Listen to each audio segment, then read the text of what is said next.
আসসালামু আলাইকুম বন্ধুরা, কেমন আছেন আপনারা? আশা করি সবাই ভালো আছেন। আলহামদুলিল্লাহ আমি ভালো আছি। আবার একটি নতুন ভিডিও নিয়ে আপনাদের সঙ্গে চলে এসেছি মিজানুর রহমান আজারির ওয়াজ। আপনারা যারা যারা মিজানুর রহমান আজারির ওয়াজ শুনতে ভালোবাসেন তারা ফুল ভিডিওটি দেখতে থাকেন, আশা করি ভালো লাগবে। একজন মেয়ে দেখতে সুন্দরী, তার দাম আছে, কিন্তু একজন ছেলে দেখতে সুন্দর, দাম নাই যদি পকেটে টাকা না থাকে। যুবক ভাইরা, তাই না বল? আমাদের পুরুষদের জীবনটাই হচ্ছে কাজের উপরে চলে। একবার দেখেন তো, ঈদের দিন অনেক রেস্টুরেন্ট খোলা ছিল কি ছিল না? ঈদের দিন বাজারে অনেক দোকান খোলা ছিল কি ছিল না? আপনার কথা না বললে আমি ওয়াজ কাকে করব? ছিল কি ছিল না?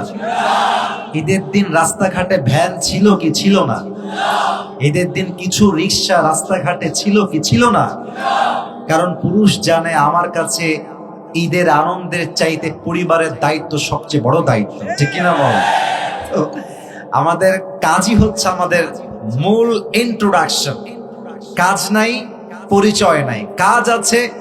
দেখবেন যে টাকা থাকলে আজকাল পুরুষের মাথায় চুল থাক আর না থাক, ডাজন্ট ম্যাটার। অনেক মেয়ে টাকলার সঙ্গে টাকা পাইলে বুড়ার সঙ্গে বিয়ের পিড়িতে বসে যায়। অতএব আমাদের জীবনে আমাদের প্রফেশনটা হচ্ছে আমাদের মূল পরিচয়। তো ঈদের পরের দিন থেকে কাজ শুরু হয়ে গেছে।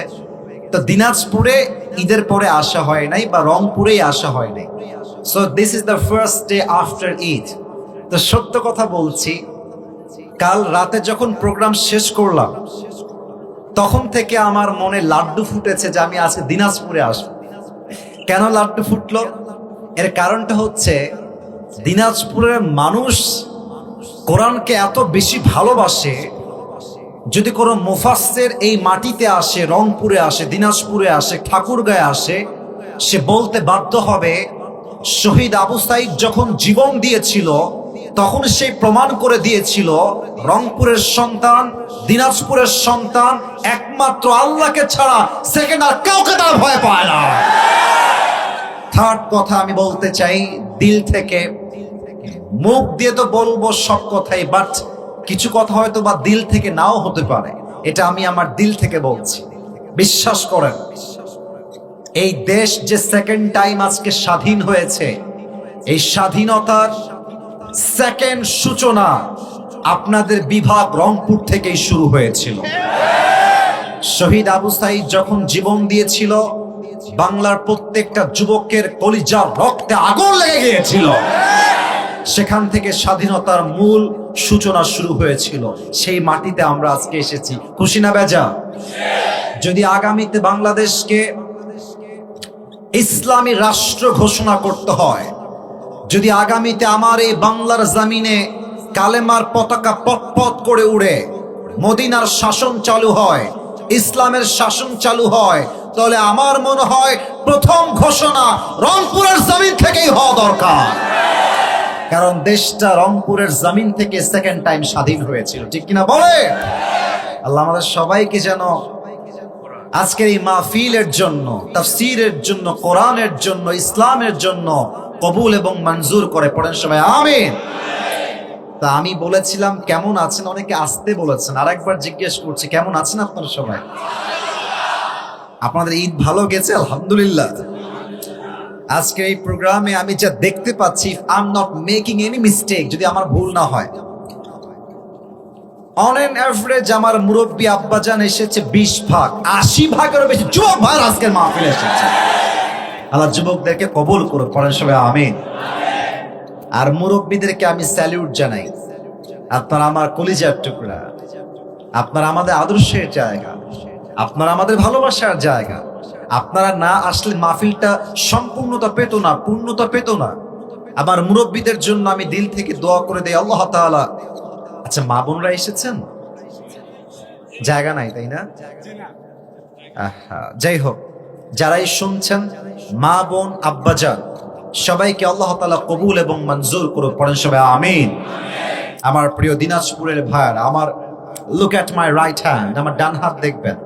আমি আমার আলোচনায় চলে যাওয়া ট্রাই করছি। আমার হাতে কিতাবটার নাম, আর একটু জোরে, কিতাবটার নাম। আচ্ছা, এই কিতাবে কোনো ভুল কি আছে?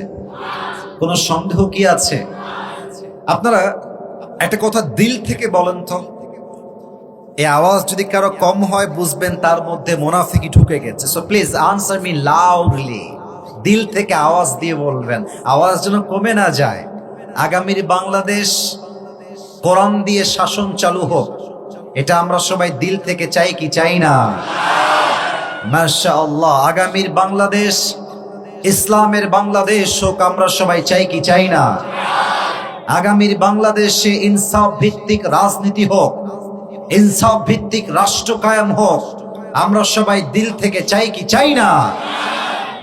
এই ইনসাফ কায়েম করতে হলে, এই সমাজে শান্তি কায়েম করতে হলে আল্লাহর কোরআন ছাড়া সেকেন্ড কোনো অপশন পৃথিবীতে আর কিছু হতে পারে না, ঠিক কিনা বলে? আমি কথাকে খুব বেশি লম্বা কিংবা দীর্ঘায়িত করতে চাই না, আমি জাস্ট কিছু এক্সাম্পল দিতে চাই। আমার প্রিয় কলিজার টুকরা দিনাজপুরের ভাইরা, আপনারা সবাই জানেন আমাদের দেশের এখন যে ইন্টারিম গভর্নমেন্ট, আমাদের যিনি প্রধান উপদেষ্টা তার নাম হচ্ছে ডক্টর ইউনূস সাহেব। We really respect him a lot. আমরা সবাই তাকে মন থেকে সম্মান করি। আমরা জানি যে গত 15 বছর বাংলাদেশে শাসন ছিল না, গত 15 বছর পুরো বাংলাদেশে শোষণ ছিল যুবক ভাইরা, ঠিক কিনা বলে? আপনারা খেয়াল করেছেন কিনা এটা আমি জানি না, বাট সত্য কথা হচ্ছে এইরকম। বিগত রোজার মাসে আমরা দেখেছি পণ্যের দাম অন্য বছরের চাইতে অনেক গুণ কম ছিল, ঠিক কিনা বলে? আচ্ছা, আমি একটা কথা আপনাদেরকে বোঝাই বলি, জাস্ট কোরআনের রাজনীতি কত বেশি জরুরি বোঝার ট্রাই করবেন। জাস্ট একটা এক্সাম্পল নেওয়ার ট্রাই করেন। মাথায় রাখবেন দুইটা কথা, যদি কোরআন ভিত্তিক রাজনীতি হয়, যদি কোরআন দিয়ে রাষ্ট্র কায়েম করা হয়, প্রধানমন্ত্রী নির্বাচনে কোনো নারী ভোটে দাঁড়াবার সুযোগ খুঁজে পাবে না। আপনারা হয়তো বা আমার কথাকে নেগেটিভলি নিচ্ছেন, but this is the reality.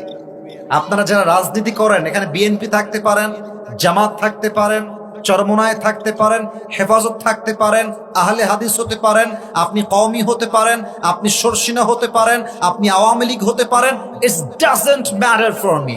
আমি বিশ্বাস করি আমার প্রথম পরিচয় জামাত ইসলাম নয়, প্রথম পরিচয় হেফাজত নয়, প্রথম পরিচয় চরমনায় নয়, প্রথম পরিচয় আহলে হাদিস নয়, প্রথম পরিচয় বিএনপি নয়, প্রথম পরিচয় আওয়ামী লীগ নয়, আর আমার প্রথম পরিচয় মুসলমান ঘরের সন্তান। কথাটা বোঝার ট্রাই করবেন।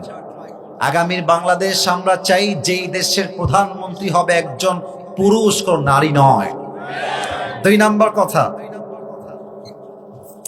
এটাতে একটু আপনাদের কয়েকজনের গা জ্বলতে পারে, তাই আগে মাফ চাচ্ছি। আমি কারো গা জ্বালাইতে আসি নাই, আমি যেটা বাস্তব সেটা বলার জন্য এসেছি। আমরা চাই আগামীর যিনি বাংলাদেশের প্রধানমন্ত্রী হবেন, তার ইস্তেআদাত, তার কাবিলিয়ত, তার কোয়ালিফিকেশন, তার যোগ্যতা এতটা হাইলি কোয়ালিফাইড হতে হবে যে আমার দেশের প্রাইম মিনিস্টার চাইলে বাংলাদেশের জাতীয় সংসদে দাঁড়িয়ে যেমন দেশের পক্ষে কথা বলতে পারবে, আমার দেশের প্রধানমন্ত্রী চাইলে জাতীয় মসজিদ বাইতুল মুকাররমে দাঁড়িয়ে জুমার খুতবা দেওয়ার যোগ্যতাও রাখবে। এমন প্রধানমন্ত্রী আমরা বাংলাদেশে চাই কি চাই না? এবার বলেন, বাংলাদেশের প্রধানমন্ত্রী যদি হয় জাতীয় মসজিদ বাইতুল মুকাররমের জুমার খতিব, এই দেশে কি আর সুদ থাকবে? ঘোষ থাকবে? দুর্নীতি থাকবে? চাঁদাবাজি থাকবে? রাহাজানি থাকবে? ডাকাতি থাকবে? পুরো বাংলাদেশ সোনার বাংলাদেশ হয়ে যাবে দিনাজপুরের ভাইরা। আর একটা কথা বলে শেষ করতে চাই। নো, তাকবীর লাগবে না, let me finish my speech first. আগে আমি আমার কথাটা শেষ করি। প্রিয় ভাইরা, এদিকে তাকান, আমার এইটা বোঝার ট্রাই করেন। দেখি আমার বাম হাত না ডান হাত? হ্যাঁ, ডান হাত। আচ্ছা, আমি একটা এক্সাম্পল দেই।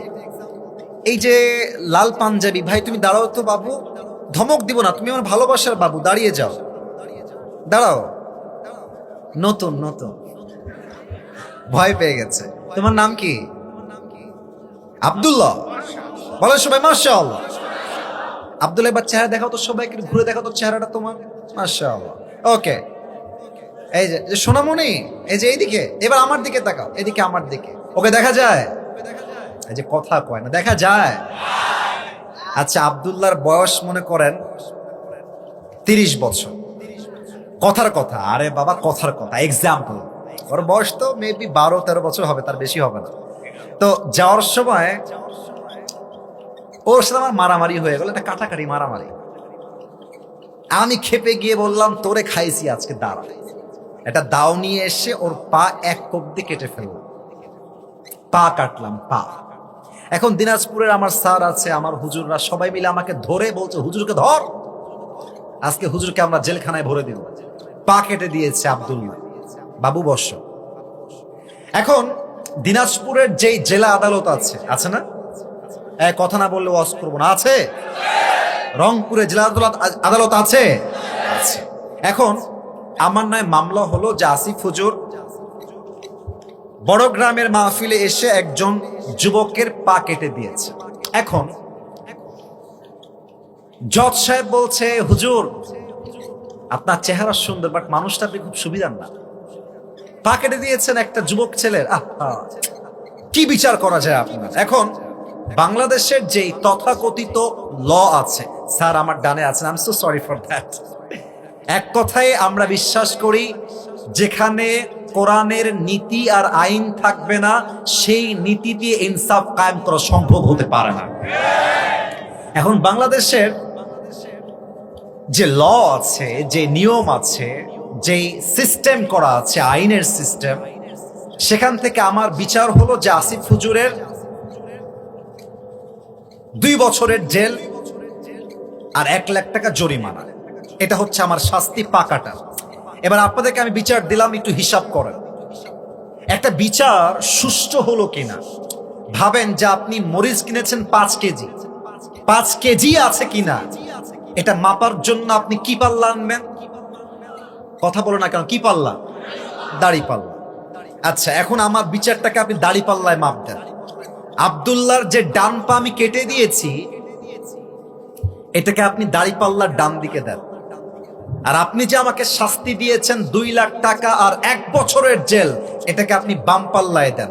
এবার দাড়ি পাল্লা ধরে টান দেন, বলেন তো একদিকে ডান পা আর একদিকে 2 বছরের জেল আর মনে করেন 2 লাখ টাকা জরিমানা।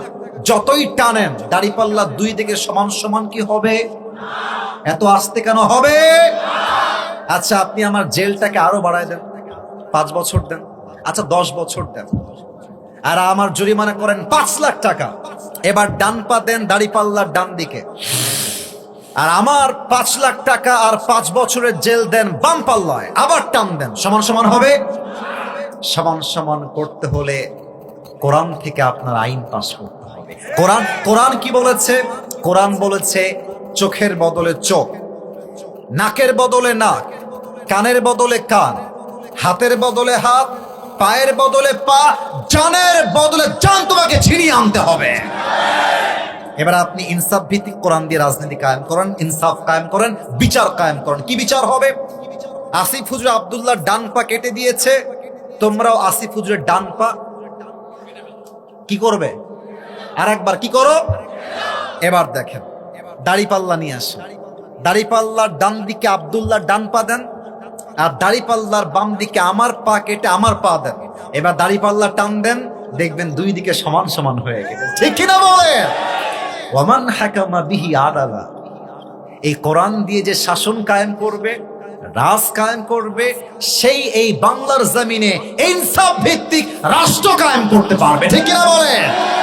এবং আমি আমার কথা শেষ করতে চাই একটা কথার মাধ্যমে। আপনারা দেখেছেন রোজ শনিবার 12 এপ্রিল বাংলাদেশের ঢাকায় এক বিশাল মিছিল হয়েছে ফিলিস্তিনের পক্ষে। এখানে জামাত ইসলাম নাই, বিএনপি নাই, চরমোনাই নাই, কোনো দল নাই। সবাই তার দলকে ভুলে এক জায়গায় ঐক্যবদ্ধ হয়ে স্লোগান দিয়েছে। আমার বিশ্বাস, আজ যেমন বাংলার মুসলমান ফিলিস্তিনের মুসলমানদেরকে রক্ষা করবার জন্য দল মত ভুলে গিয়ে এক মাঠে একত্রিত হয়ে স্লোগান দিয়েছে, ঠিক তেমন ভাবে যদি বাংলার সমস্ত মুসলমান একনিষ্ঠভাবে ঐক্যতার সঙ্গে ডাক দেয়, আগামী 1 বছরের মধ্যে বাংলাদেশ ইসলামের বাংলাদেশ হয়ে যাবে। আওয়াজ করে হাত তুলে বলেন সবাই ঠিক কিনা? আল্লাহ সেই দেশ পাওয়ার তৌফিক দান করে পড়েন সবাই আমিন। আর কথা বাড়াবো না। আপনাদের বউ আছে কার কার একটু হাত তুলেন। বউ আছে? আচ্ছা, মাশাআল্লাহ, বউ আছে, হাত নামা। এবার হতভাগা কপাল পোড়াদের বউটো কেউ নাই, তারা একটু হাত তোলো। সিঙ্গেলরা হাত তোলো। হ্যাঁ, এ আমি বিশ্বাস করি না। আপনাদের বউ নাই? ইস রে, কি কষ্টে আছে রে, তাকায় দেখো কি কষ্টে আছে রে। আল্লাহ সবাইকে দিনদার নেককার বউ দিয়ে দিক পড়ে সবাই আমিন। যারা আমিন কয় নাই তারা কেউ বউ পাবে। আরে কোন সবাই মিলে আমিন।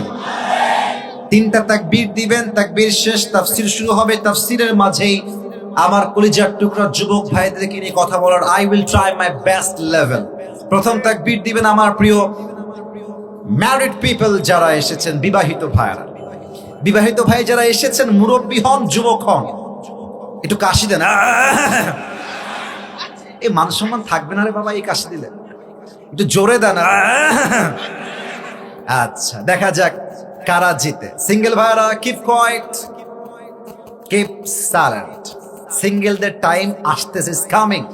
It's not time for you. It's time for the married people. যারা বউ রাখেন বাড়িতে তারাই তাকবীর দিবেন। Otherwise single people keep quiet. চুপ থাকবেন। বিবাহিত ভাইরা নারে তাকবীর। আপনারা নাম্বার পেয়েছেন 70 নাম্বার দিলাম, জান এটাই ঠিক আছে আপনাদের জন্য।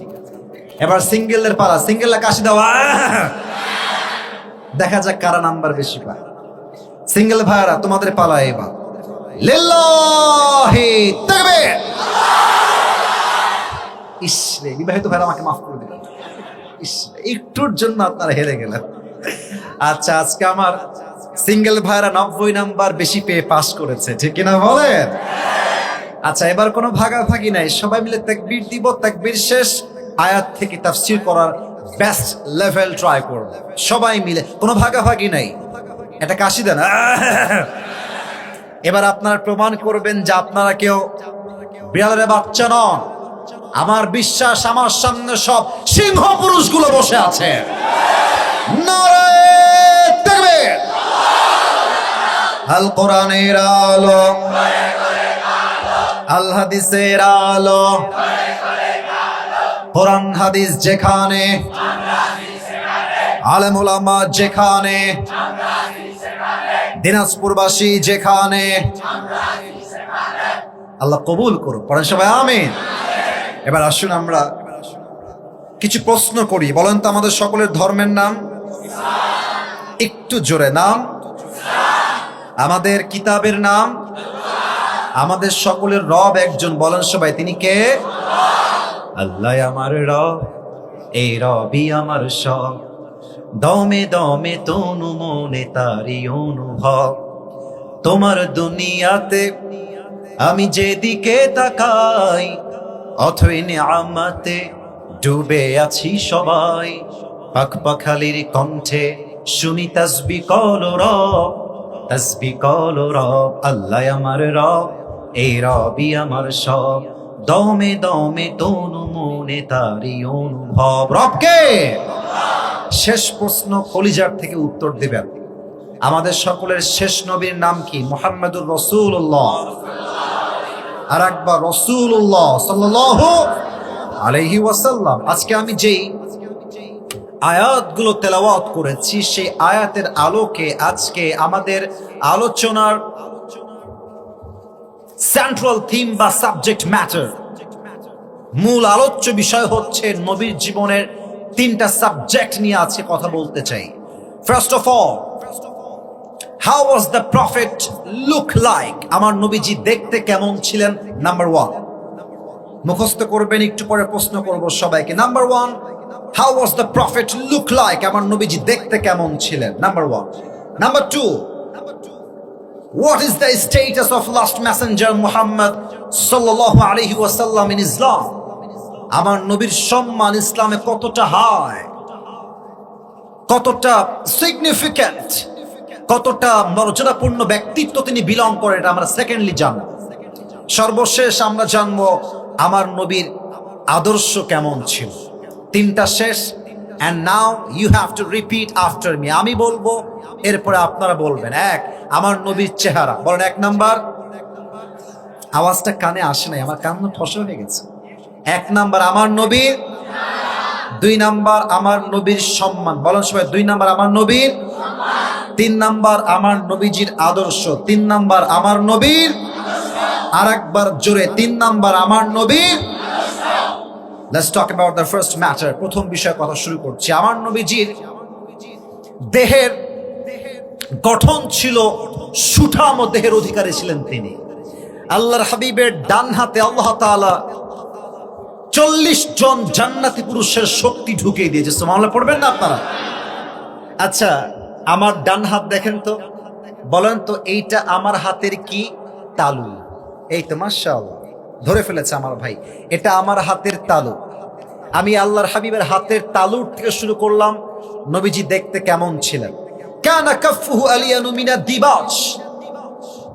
আমার নবীর হাতের তালু ছিল সফটার দ্যান সিল্ক। এটা ছিল রেশমের চাইতে বেশি মোলায়েম। সুবহানাল্লাহ পড়বেন না আপনারা?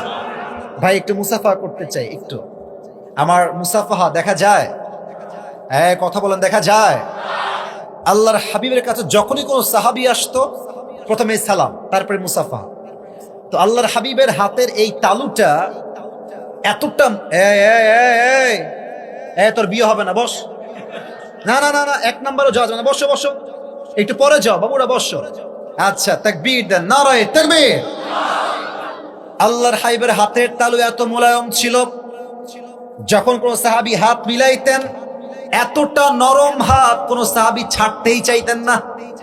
আর আল্লাহর হাবিব যখন দেখতেন কেউ আমার হাত শক্ত করে ধরে আছে নরমের জন্য, যতক্ষণ পর্যন্ত সে তার হাত নিজে না হটিয়ে নিত, নবীও তার হাত হটিয়ে নিতেন না। সুবহানাল্লাহ পড়েন। এবার আসুন আমার নবীজির হাইট কেমন ছিল। কানা, কথা কি বলে? এই যে ভালোবাসলে মূল্য হারায় যায়, এই হচ্ছে বাস্তবতা। কি এতবার বললাম তোমাদেরকে ভালোবাসি, কথাটা কানে যায় নাই? এই যে রেকর্ড করছো, ওরা তো এটা গিয়ে আগে আপলোড দিবে, দিনাজপুরের বদনাম হবে। আশ্চর্য একটা অবস্থা। একটা কথা আর বলবেন না, ভালোবেসে বলছি, কেউ বলবেন না কথা। ভাই আমি এখানে আমার জনপ্রিয়তার অহংকার দেখানোর জন্য আসি নাই। আমার কথা, একটা মানুষকে পরিবর্তন করতে চাইলে অহংকার দিয়ে নয়, ভালোবাসা দিয়ে পরিবর্তন করতে হবে, ঠিক কিনা বলেন? পায়ে হাত রাখলাম, ভালোবাসা আসে। আর কথা বললো না প্লিজ। অনেক জার্নি করে আসছি, বিশ্বাস করো। দুপুরে বের হয়েছে, এখানে এসে নামলাম, একবেলা খাই নাই, উঠে গেছি স্টেজে এসে, কষ্ট পাবো, কথা বললো না। নবীর হাইট কেমন ছিল? হাদিসে আসছে, কানা রাবাতাম মিনাল কওম লাইসা বিত-তাওয়িল ওয়ালা বিল-কসীর। আমার নবী দেখতে খুব বেশি লম্বাও না, আবার খুব বেশি বাঠুও না। হি ওয়াজ মিডিয়াম অফ হাইট, নিদার টল নর শর্ট। আমার নবী দেখতে লম্বা তাল গাছের মতো নয়, আবার দেখতে গুঠুও নয়, কারণ গুঠু ছেলে দেখলে মেয়েরা বিয়ে করতে চায় না, ঠিক কিনা বলে? আমার নবী একজন মাঝারি গঠনের যুবক ছিলেন। এবার একটু খেয়াল করবেন আমার দিকে সবাই। এটা হচ্ছে আমার স্কিন কালার, দেহের রং। আমার নবীর গায়ের রং কেমন ছিল এটা আপনাকে বুঝতে হবে। হাদিসে আসছে, কানা আযহারুল্লাহ।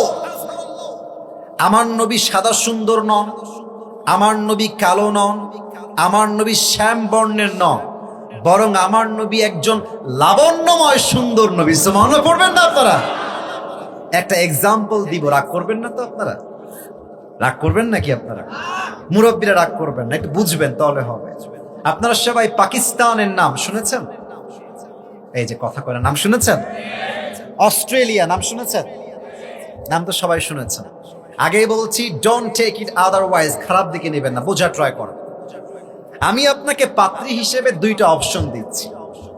এক হচ্ছে অস্ট্রেলিয়ার একজন মেয়ে যে একদম ধবধবে সাদা সুন্দরী, 1 নাম্বার। 2 নাম্বার, পাকিস্তানের একজন মেয়ে যে দেখতে জাস্ট সাদা সুন্দরী নয়, লাবণ্যময় সুন্দরী, গোলাপী সুন্দরী। আপনি মন থেকে বলবেন লজ্জা নাই, আপনি কি সাদা সুন্দরী বিয়ে করবেন না লাবণ্যময় সুন্দরী বিয়ে করবেন? লাবণ্যময়। অনেকে বলে সাইয়েদনা ইউসুফ আলাইহিস সালাম নাকি সবচেয়ে বেশি সুন্দর নবীদের মাঝে। না না, আল্লাহর হাবিব বলতেন আনা মালিহুন ওয়া আখি ইউসুফ সাবিহুন, আমার ভাই ইউসুফ হচ্ছে সাদা সুন্দর আর আমি নবী হলাম লাবণ্যময় সুন্দর। সুবহানাল্লাহ বলে সবাই। এবার দেখেন তো এইটা আমার মাথায় কি? চুল। আরেকবার সবার থেকে জানতে চাই এটার নাম কি? টুপি খুললাম না, জাস্ট বোঝাবার সাথে বললাম এটা আমার মাথায় চুল। আচ্ছা, নবীর চুলটা কেমন ছিল? 3টা কাটিং ছিল। 1, কানের লতি বরাবর, 2, কানের মাস বরাবর, আও ইলা মানকিবাইহি, কাঁধ বরাবর। and this is called Babri cutting. আজকালকার যুবকরা কাটিং দেয় বাবরি কাটিং নয়, ঘোড়া কাটিং। ঘোড়া কাটিং কেমন দেখেন, এদিকেও চুল নাই। মুরব্বীরা হাসতেছে, মুরব্বীরা বুঝে গেছে যা বলেছি ভুল বলি নাই, বাস্তব বলেছি, ঠিক না বলে? আর কি বলবো মেয়েদের কথা, এই মেয়েদের আজকাল দিনদার চরিত্রবান পছন্দ হয় না, বেশিরভাগ মেয়েদের টিকটকার আর গাঞ্জাখোর বেশি পছন্দ হয় যুবক। আজীব একটা অবস্থা। নবীর চুলে কাটিং ছিল বাবরি কাটিং। আচ্ছা, আমার দাড়ি দেখেন তো, আমার দাড়ি কি সাদা না কালো? আপনারা এত কথা আসতে কইলে আমি যাই কোথায়? সাদা না কালো? আমার নবীর মৃত্যুর সময় বয়স ছিল 63 বছর। وقبض وليس في لحيته ورأسه 20 شعرة بيضاء। আল্লাহর হাবিবের এই হাদিসগুলো যখন আমি বলি তো বিশ্বাস করেন আমার গুজবাম হয়, আমার এই লোমগুলো পশমগুলো অটোমেটিক্যালি দাঁড়িয়ে যায়। আল্লাহর হাবিবের 63 বছরের জীবনে দাড়ি এবং চুল মিলিয়ে 20টা চুলের বেশি একটা চুলও পাকে নাই। আল্লাহু আকবার। এবার আসেন নবীর দাড়িটা কেমন ছিল। আচ্ছা, আমি যে দাড়ি রেখেছি, কেউ পাম দিবেন না আমাকে, যা বলবেন মন থেকে। দাড়ি রেখে আমাকে অসুন্দর লাগছে না সুন্দর লাগছে? আনস্মার্ট লাগছে না স্মার্ট লাগছে? অনেক মেয়ে দেখবেন পাত্র হিসেবে দাড়িওয়ালা দেখলে নাক ছিটকায়, আছে না নাই? আমি কি বলি জানেন? আমি বলি যেই মেয়েদের দাড়িওয়ালা পছন্দ হয় না তাদের জন্য বিটিএস এর হিজড়া ছাড়া সেকেন্ড কোনো অপশন আমাদের আর কিছু নাই যুবক ভাই। আরে সোজা কথা, ক্রিস্টাল ক্লিয়ার কথা, যেই মেয়ে আমাকে দাড়ির জন্য বিয়ে করতে চায় না সে আমার বাড়ির বউ হওয়ার যোগ্যতাই তো রাখে না যুবক ভাই। এবার বলেন তো আমার নবীর মুখে লম্বা লম্বা চাপ দাড়ি ছিল কি ছিল না? আমার নবীর মতো সুন্দর এই তল্লাটে সেকেন্ড আর কেউ কি হতে পারে? চাঁদের চেয়ে সুন্দর তুমি, নবী আমার কামলিহিওয়ালা, দো জাহানের বাদশা তুমি, প্যারা নবী সাল্লে আলা। দো জাহানের বাদশা তুমি, প্যারা নবী সাল্লে আলা।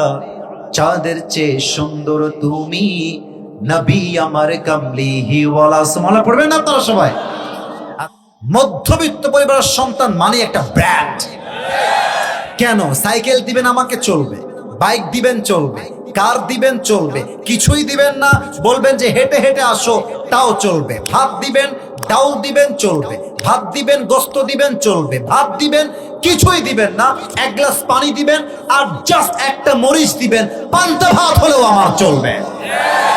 কারণ আমি বড়লোক ঘরে খেয়ে পড়ে বড় হওয়া ধাপুস ধুপুস ব্রয়লার মুরগি না, আমি মধ্যবিত্ত পরিবারের ছেলে।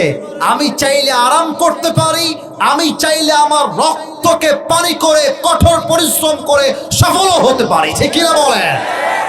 আমার নবী গ্রামের মানুষ ছিলেন। সুবহানাল্লাহ পড়বেন না আপনারা সবাই? আচ্ছা, হাদিসে আসছে, আচ্ছা সাউন্ড আসবে, একটু অপেক্ষা, রেগে যাবেন না, রেগে গেলে সমাধান হয় না, একটু সময় নেন। কারেন্টের একটু আপ ডাউন হচ্ছে তো, জাস্ট টেক ইউর টাইম। এই যে ভাই, জীবন কখনো পারফেক্ট হয় না, পারফেক্ট করে নেওয়া লাগে।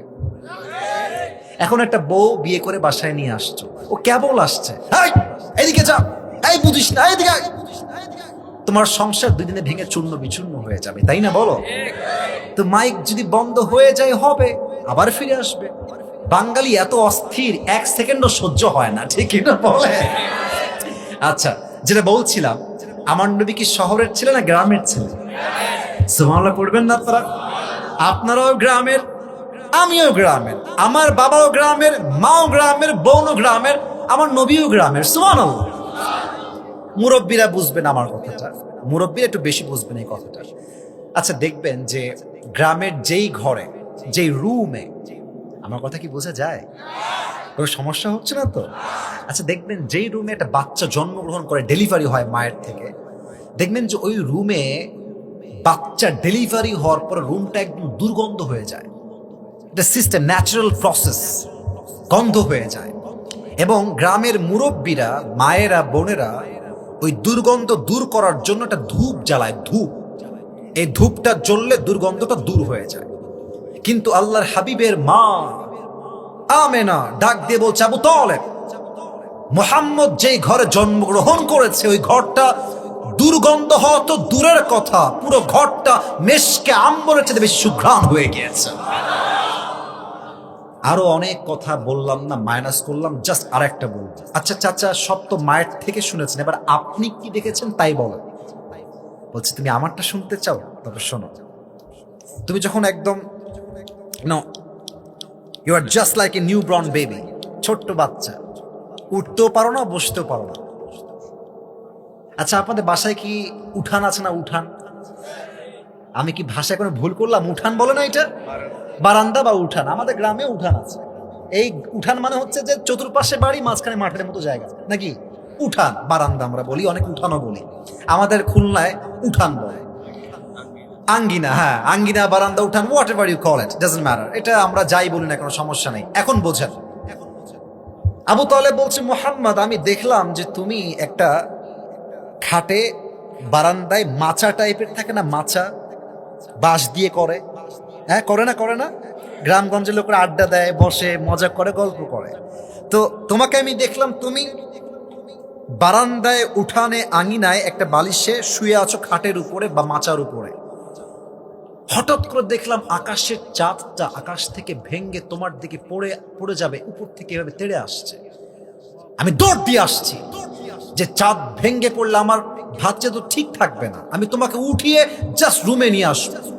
কিন্তু ইন দ্য মিন টাইম আমি খেয়াল করলাম যে চাঁদটা আসলে উপর থেকে ভেঙ্গে পড়ছে। ইটস নট লাইক দ্যাট, ব্যাপারটা এরকম নয়। বরং তুমি যে বাচ্চা হয়ে হাত পা নাড়িয়ে খেলা শুরু করে দিয়েছ, চাঁদও তোমার সঙ্গে খেলতে শুরু করে দিয়েছে। আল্লাহ। নবীজি যখন জন্মগ্রহণ করেছিলেন, নবীর মা নবীকে কোলে নিয়ে আছেন। তো নবীর চেহারা যত সুন্দর ছিল ভাই, আপনাকে আমি কোন ভাষায় বলবো? I don't have any language to express that. আমার কাছে কোনো ভাষাই নেই। তো আমেনা নবীর দিকে তাকায় আছে, তাকায় বলতেছে, জীবনে কত বাচ্চা দেখলাম, কত শিশু দেখলাম, কত বেবি দেখলাম, কিন্তু আমি মা হয়ে বলছি তা না, আমি মন থেকে বলছি আমার বাচ্চা মুহাম্মদের মতো তো সুন্দর বাচ্চা আমি জীবনে কোথাও দেখি নাই। তো নবীর দুধমার নাম হচ্ছে হালিমাতুস সাদিয়া রাদিয়াল্লাহু তাআলা আনহা। উনি বলছে, আপনি কি বললেন? আপনি কোথায় গেছেন? আপনি তো এখানকার লোক।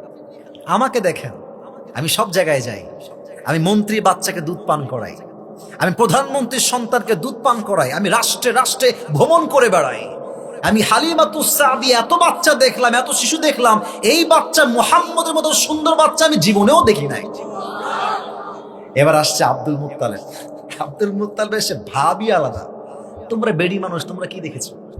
তোমরা তো মহিলা, তোমরা তো ঘরের আশেপাশেই থাকো, তোমরা আহামরি কি দেখবা? আরে আমাকে দেখো, আমি মিশরে যাই, আমি শামে যাই, আমি মক্কায় যাই, মদিনায় যাই, আমি পুরো বাংলাদেশ তো না, ওই সময়ের যে পুরো আরব বিশ্ব ছিল আমি সব ভ্রমণ করেছি। সুবহানাল্লাহ পড়বেন না আপনারা সবাই? কেন ভ্রমণ করেছি? ব্যবসার জন্য। আমি এত স্টেটে গিয়েছি, এত শহরে গিয়েছি, এত কান্ট্রি ভিজিট করেছি, আমি আমার এই পুরো জীবনে মুহাম্মদের মতো সুন্দর বাচ্চা জীবনেও দেখি নাই। সুবহানাল্লাহ। এবার আসছে স্বয়ং জিবরাইল আলাইহিস সালাতু ওয়াস সালাম, এসে বলছে, এরা আর কি দেখেছে?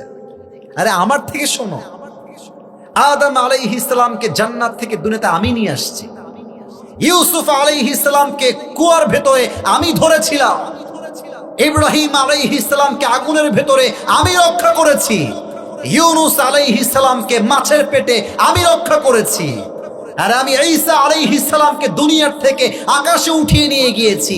এমন কোন নবী নাই, এমন কোন সাহাবী নাই, এমন কোন আল্লাহওয়ালা নাই যার চেহারা আমি দেখি নাই। বাট মুহাম্মদের মতো এত সুন্দর চেহারার মানুষ আল্লাহ পৃথিবীতে বানায় নাই, বানাবেও না। আল্লাহু আকবার। বলেন তো, সেই নবীর উম্মত হতে পেরে আমরা সবাই খুশি না বেজার? সকলে আমরা দিল খুলে পড়ি আলহামদুলিল্লাহ। যুবকদের ধান্দা একটাই যে হুজুর আপনি যুবকদের ওয়াজ করেন। আরে বাবা, একটা ওয়াজের সাবজেক্ট ম্যাটার আছে, একটা মূল আলোচ্য বিষয় আছে।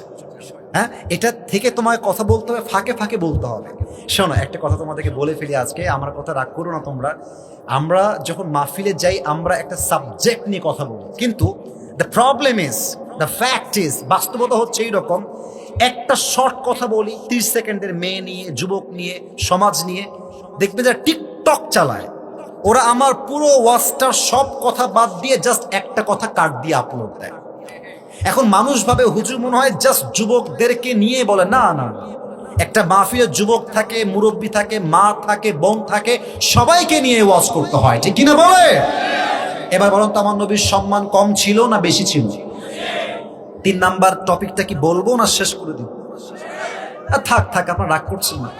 আরে না, থাক থাক, তাকবীর দেন, নারায়ে তাকবীর। আচ্ছা ঠিক আছে ঠিক আছে। নবীর আদর্শটাকে আমি জাস্ট 3টা ভাগে ভাগ করে শেষ করতে চাই। 1, আমার নবী বাবা হিসেবে তার আদর্শ কেমন ছিল। 2, নবী নানা হিসেবে আদর্শ কেমন ছিল। নবীর স্বামী হিসেবে আদর্শ কেমন ছিল। 3টা হলো সবার মুখ থেকে শুনতে চাই। ওয়াজ জাস্ট করে গেলেই হবে না, you have to understand the point. আপনাকে বুঝতে হবে। 1, বাবা হিসেবে, বলেন সবাই 1।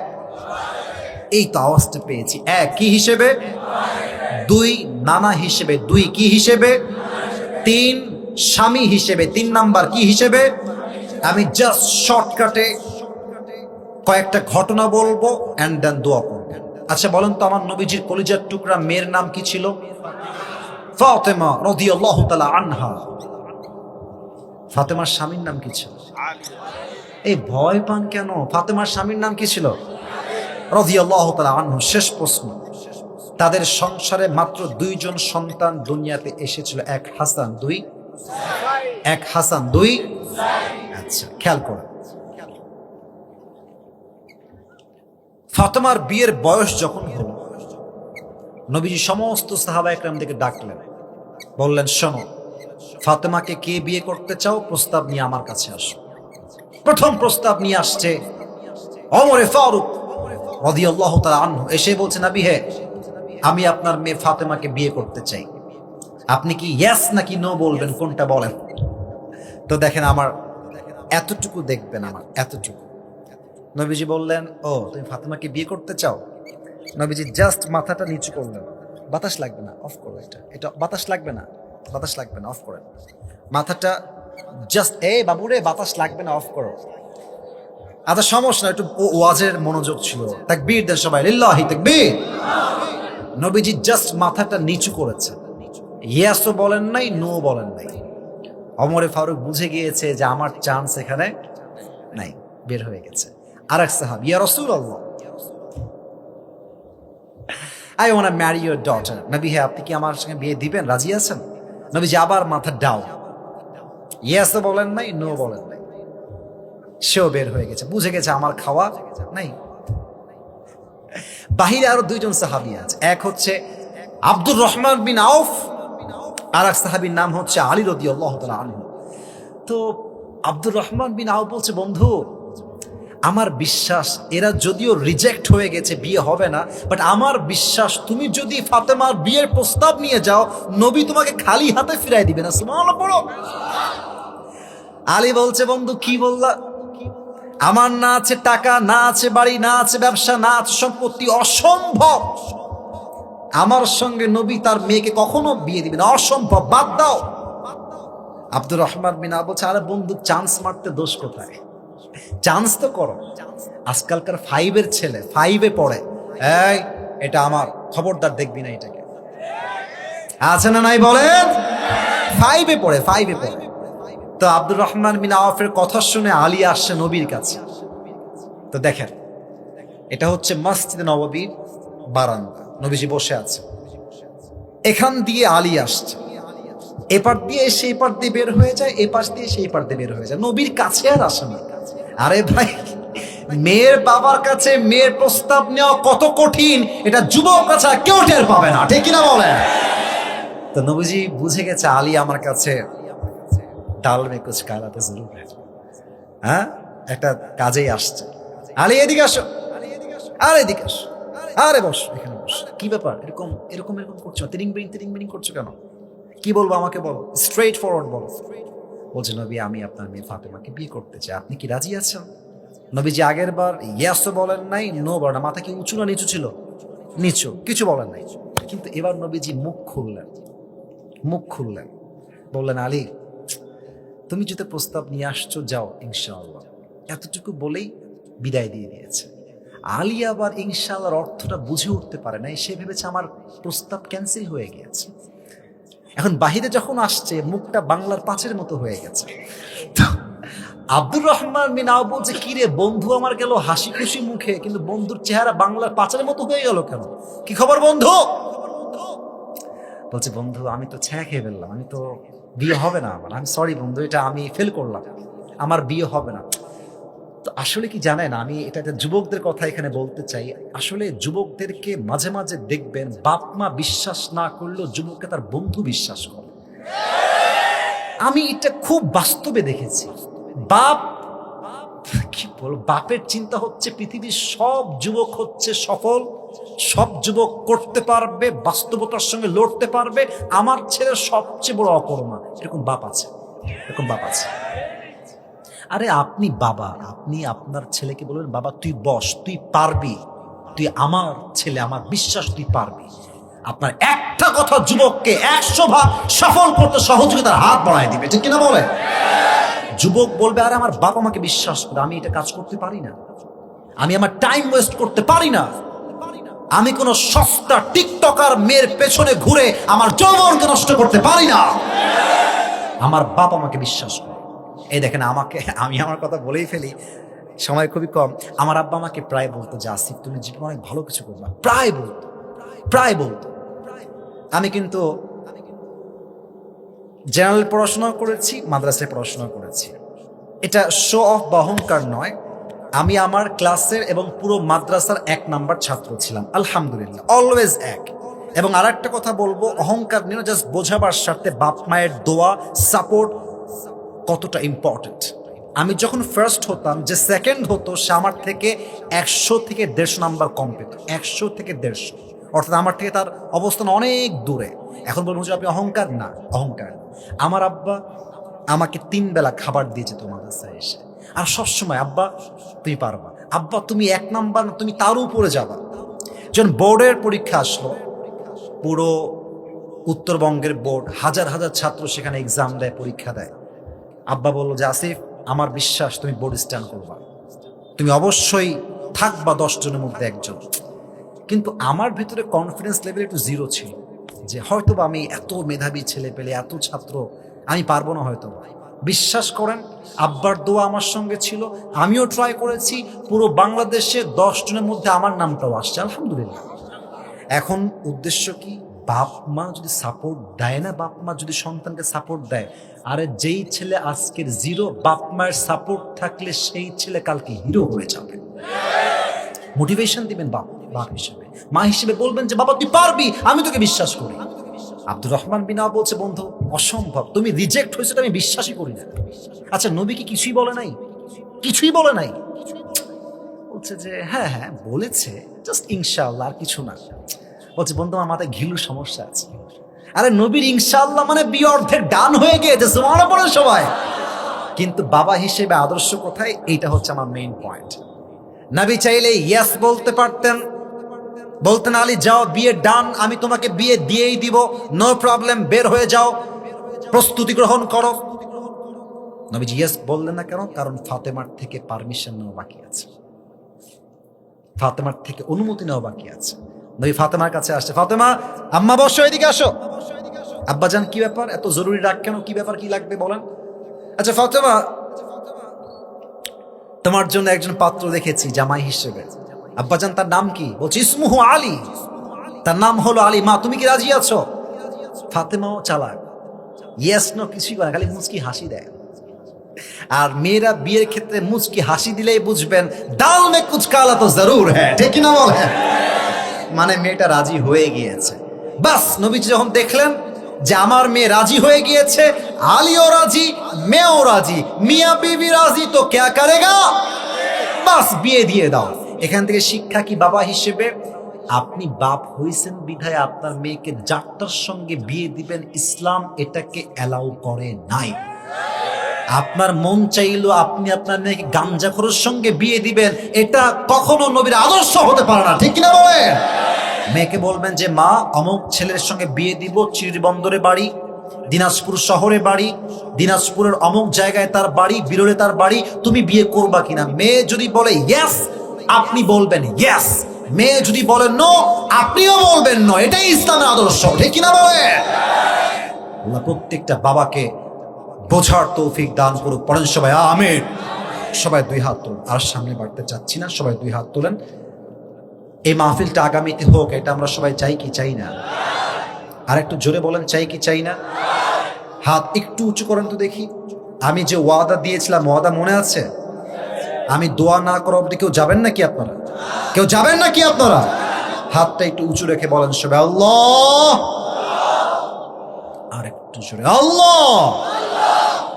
আমরা তোমার শাহী দরবার দিল থেকে নিয়ত পোষণ করলাম, ও আল্লাহ, ও আল্লাহ, আজ থেকে নবীর আদর্শের বাহিরে একটা কাজ আর কখনো এভাবে হাত নাড়াবেন, বলবেন করব না।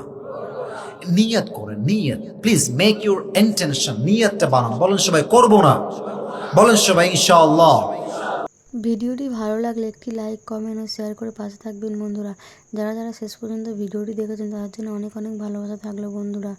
আরও নতুন নতুন ভিডিও পেতে চ্যানেলটিকে সাবস্ক্রাইব করে পাশে থাকবেন বন্ধুরা। ভালো থাকবেন, ধন্যবাদ।